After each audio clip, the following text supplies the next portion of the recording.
What's going on, guys? Tower number 9 here, and we got a video for you with the new Chirrut leader. So I have a red Chirrut deck, an aggression Chirrut, which ends up being kind of similar to aggression Luke, but it has some variations, and I think it's an interesting build. Now, in this match, I'm going up against a double yellow Jyn deck with aggression Chirrut, and we're gonna see how this goes. So starting off, I'm thinking about my resourcing. So right now I would like to go Sabine into red 3. I'm going to lead off with Sabine. So Sabine, Explosives Artist, great card. 2 cost 2, 3. On attack, you may deal 1 damage to the defender or to a base. While there are at least 3 aspects among friendly units, it can't be attacked. My opponent plays with Spark of Rebellion, allowing him to look at my hand and choose a card to discard. There's an interesting question there. He ends up going for red 3 as the discarded card, which I think is pretty reasonable. The main other choice there would be to get rid of Jedi Luke to eliminate a really powerful card for the late game. But by removing red 3, it creates a scenario where I might not have a good play this turn. So I have a Jedi lightsaber here. Um, I could play that on Sabine, but I'm worried that if I do, because my opponent is playing yellow, I'm worried that I'll just get hit by a waylay. So I have Sabine swing in first. I'm thinking I can play the Jedi lightsaber on Chirrut when he deploys, and unfortunately, though, my opponent plays Bodhi Rook. 3 cost 3 3, and when played, you may look at your opponent's hand and discard a non-unit card from it. So it snipes the Jedi lightsaber out of my hand. I'm then going to go ahead and play a Green Squadron A-Wing, but I'm feeling like, man, I have lost, I've had a few important cards stripped out of my hand here. Let's see how it goes. Now, on the plus side, my board is a lot better than my opponent's. So my opponent uses Jin's ability to attack with Bodhi, reducing Sabine's power by 1, so he only takes 1 retaliation damage. I am in position to potentially remove Bodhi with my Tarkin Town here. My opponent ambushes in an Auzatek Liberator gunship, defeating the Green Squadron A-Wing as well. And now I have kind of a choice as to which one I want to use Tarkin Town on. First off, I play K2SO. My opponent takes the initiative, and I decide that I'm going to use Tarkin Town to remove Bodhi Rook. And the reason that I went for Bodhi instead of the Liberator gunship is simply that Bodhi is in the same arena as my K2 and could remove him with a copy of Shoot first. So I'm thinking, I'll let that Liberator gunship stay in space. I'm going to try to push damage with K2 and with Chirrut, who I can give the Jedi lightsaber, which works very well with him. So we're going to go on into the turn here.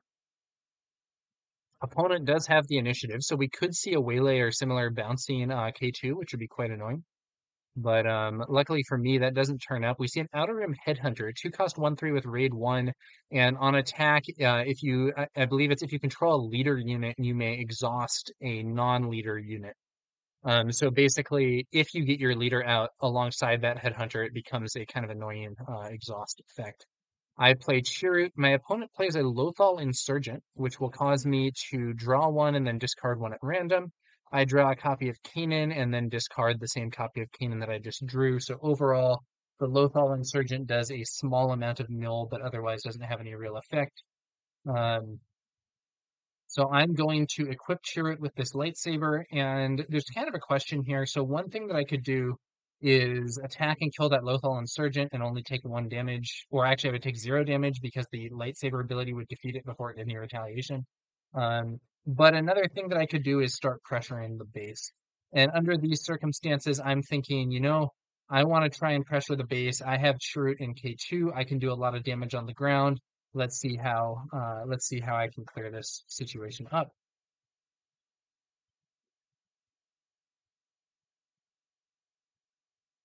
I'm just chatting to my opponent there, and my Discord had unfortunately crashed. We were having some technical difficulties, this game. The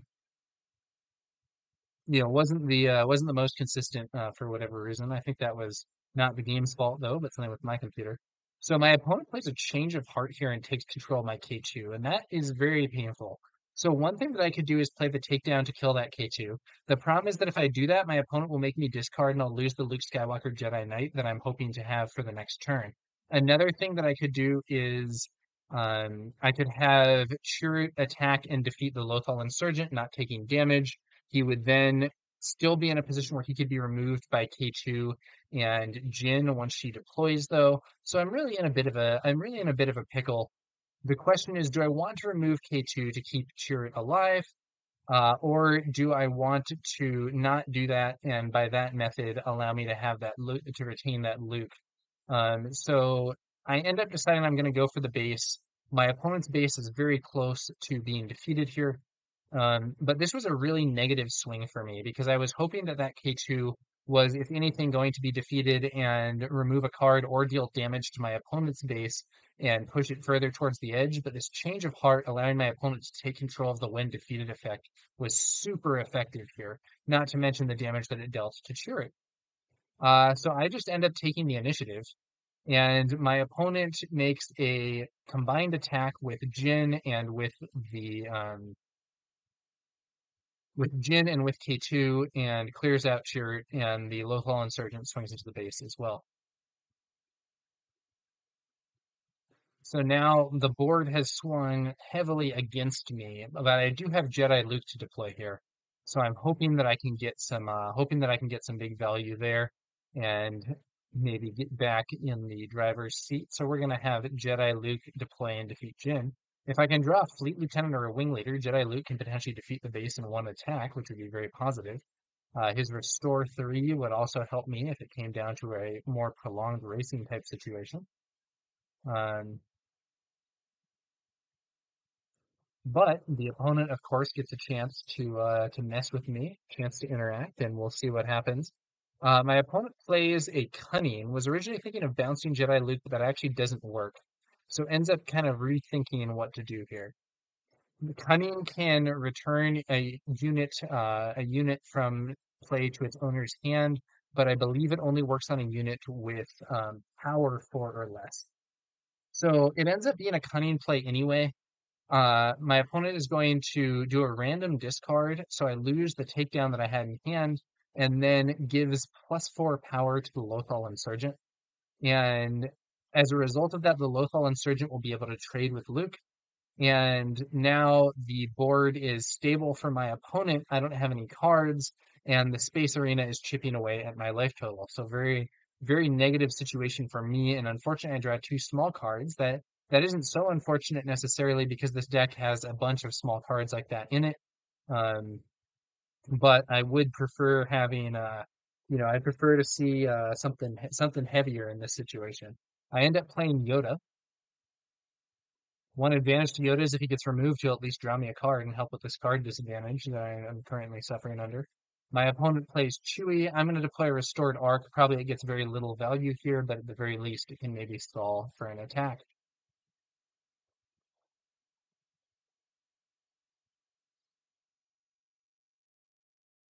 My opponent uses Jin's ability to have that Liberator Gunship destroy the Restored Arc, only taking 1 damage in return.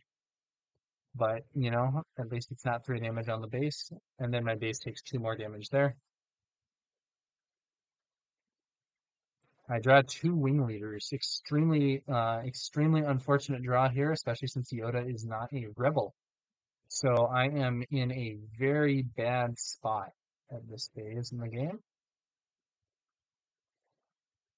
We're going to start off by attacking with Yoda, I believe, which will at least restore 2 from my base and do some damage to Chewie. And if Yoda attacks before Chewie does, it means that Chewie won't be readied from the attack because he already is ready. So Chewie is a 3/6 Sentinel, and after he is targeted by an attack, you ready him. Or I don't know what the precise timing is, but after he's attacked, you ready is one way or another. Chewie swings in for the base. I'm going to play out a Wing Leader. My hope is that, similar to what happened last turn, my opponent will be distracted by the Wing Leader and will use a ship attack there instead of hitting my base and bringing me closer to losing the game directly.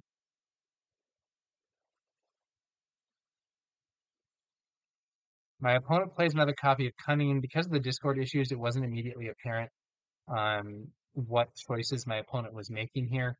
At first, I thought he was bouncing Yoda and doing the random discard, but he was actually doing the random discard and +4 to one of his units. So we end up with the Ausotech Liberator gunship and the Outer Rim Headhunter. One of those is buffed by 4, which means that my opponent actually has lethal damage here, and that's going to be the game. So interesting match there. I felt like I had gained an advantage early on, but the large amount of discard effects that my opponent had kept me from getting into the position that I most wanted, and ultimately was able to overwhelm me as I just didn't have just didn't have cards. And I think the key moment was the change of heart on K2. That was incredibly strong. Not only did it allow my opponent to kill Chirrut that turn, which he otherwise would not have been able to do, but it also caused me to have to discard a card instead of that discard hitting my opponent, or perhaps more likely my opponent suffering 3 damage from K2's effect. That's the turning point. And then once I played out Luke and my opponent was able to deal with him, that was sort of that was it for me. So tough game there. We are going to go to game 2 though, and my opponent didn't have a sideboard, and so we were just playing with the direct builds here. I do have some sideboarded stuff. The other thing is my sideboard had loaded weird, so given that my opponent didn't have one and that it was going to take some time to sort it from some other cards that were already in the area when it loaded, I figured, we're just going to play the normal matchup, no sideboarding here. So let's see how this goes.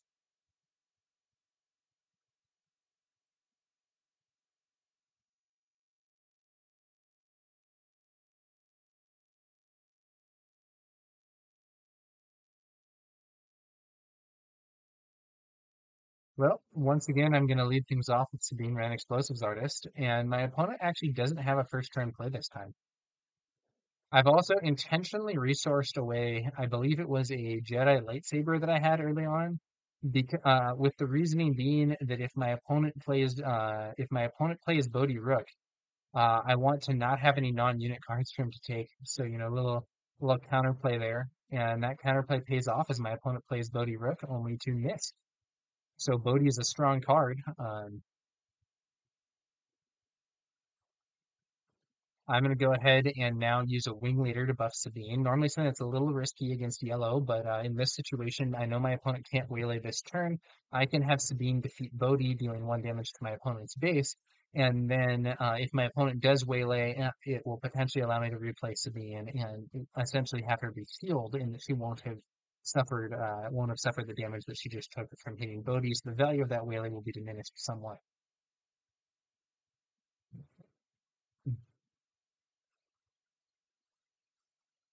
That said, if you're really interested in countering waylay, playing units that have good when played effects is a good idea. My opponent brings in an Ausotech Liberator gunship, defeating my wing leader there. That was all my opponent's resources though, so I don't need to rush to use Sabine. I will deploy Red 3 first. My opponent takes the initiative, so Red 3 can buff units that have the heroism aspect. So it does mean that Sabine is now swinging with Raid 1, ultimately hitting the base for 6 damage, thanks to 2 base damage, 1 from her ability, 1 from Raid 1, and then 2 from the experience tokens that she got from the Wing Leader. I then used Tartan Town to defeat my opponent's Azotec Liberator gunship, putting me in a pretty solid spot with strong units, or at least strong early game units in both arenas, and my leader deploying before my opponent's. My opponent plays Chewbacca, 5 cost 3/6 with Sentinel, and readies up if attacked. But I have a great counter here. I'm going to deploy Chirrut, and I'm going to give Chirrut a Jedi lightsaber. So now he gets +3/+3. So he hits Chewie for 6. In addition, the on-attack ability of the Jedi lightsaber gives Chewie -2/-2. So Chirrut only takes 1 retaliation damage. And the way is then clear for Sabine to hit the base, for the regional governor to hit the base as well. I'm sorry, not the regional governor, for Red 3 to hit the base, and then I play the regional governor, and I believe I named Cunning as the card that I'm going to block from my opponent. I know that he has that as a very high impact card, so I just want to make sure that's not going to be a factor here.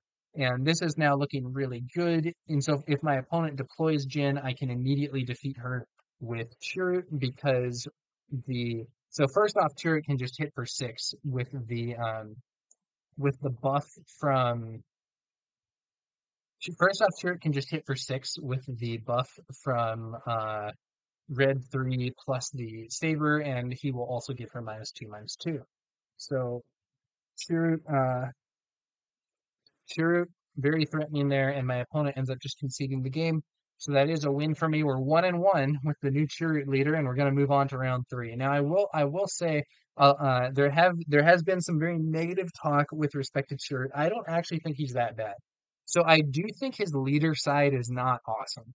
I have not found a huge amount of use for his leader side. I think it works best if you have Sentinel units that you're going to be using that temporary HP on to make them not get removed by an early attack and stay in play to soak up more attacks or simply prevent the opponent from making those attacks. I don't actually have any Sentinels in this deck though, so it's not getting max value. Actually, no, that's not true. I have Redemption Medical Frigate as a Sentinel, and I have that in the sideboard. But his leader unit side is actually quite cool. First off, it deploys at 5, and secondly, it is very difficult to remove by most things other than takedown, and allows you to then potentially force throw, use it binds all things very reliably in a much more effective way than other decks. So basically, I think he's a leader that comes out relatively quickly, is difficult for the opponent to remove in one go, and enables force abilities, which are then very strong. There was an interview or a statement by Tyler, one of the game designers or game developers, or I don't know everybody's official titles, but he's one of the people working on the game over at Fantasy Flight, and he mentioned that that Force was the best trait in the game.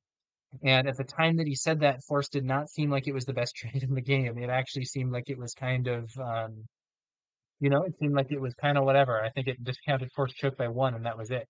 But since then, we've seen a lot more Force Synergy cards, and the benefit of that becomes really apparent. So here, I lead off with Sabine, so my opponent actually starts off this game with a Spark of Rebellion, removes a Green Squadron A-Wing. I play Sabine. My opponent plays a Rogue Operative on the next turn. I have Red 3, buffing my Sabine and allowing her to defeat the Rogue Operative while remaining on the board. Thanks to the Rogue Operative only having Power 2. It does have Rage 2 to go with it, but it is a little weak on the defense, and in this situation, that ended up really paying off. So now I have 4 resources. I have 2 copies of Luke that I'm saving because those are super high impact cards, and I can play P2 this round. Let's see what my opponent has. Leading off with one of those Headhunters. So not the strongest unit in the game, not the worst, but not the strongest. 2 cost 1/3 with raid 1, and it does have that exhaust ability if you have a leader unit in play. But in this case, it really can't do a lot because I just pick it off with red 3. And then I'm going to play K2, and my opponent actually didn't have another card that turn, which is really negative. In the first game, the discard and stuff was really getting me under control, but in this game, it seems like it's slipping away. Once again, my opponent deploys Chewie, but once again, I have a great counter. So it's going to be Chirrut with the Jedi lightsaber. Now he is a 6/8 and gives the attack unit -2/-2. Clears out Chewie, taking only 1 damage. And I'm going to deploy the restored arc from hand as well, and then swing in for a bunch of damage with my remaining units, which all have raid thanks to the red 3 that I have there.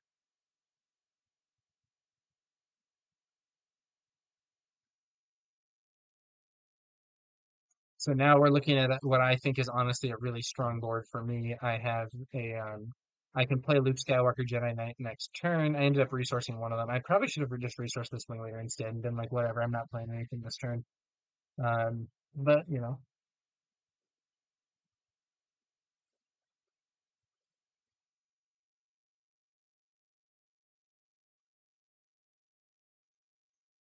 my opponent has 14 HP left, and I have a very strong board.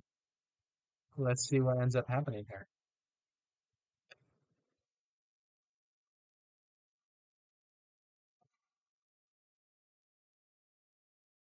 So if my opponent deploys Jyn, I can just defeat her immediately with Chirrut. but I might not even want to because I might want to be focused on the base. However, my opponent does have a copy of Cunning, which is very disruptive. So chooses to exhaust, I believe it exhausts K2 and Chirrut and returns the fighter there to my hand. I think the reasoning there might have been that my opponent was thinking of doing another change of plans with that uh, with that K2 on a future turn, and therefore didn't want to bounce it. Either that or I'm misremembering what the bounce threshold is for cunning. But I'm pretty sure it bounces a unit with 4 power or less, which would be able to bounce K2. K2 is a stronger unit than the restored arc, but I'm wondering if my opponent not bouncing it was a setup for future play. So I end up playing the wing leader, buffing Sabine. Sabine does some damage to the base. My opponent attempts to attack Sabine, but actually isn't allowed to because she can't be attacked if you have at least 3 aspects among your other units, which I do. I have Vigilance on Chirrut, and then Aggression and Heroism on various cards.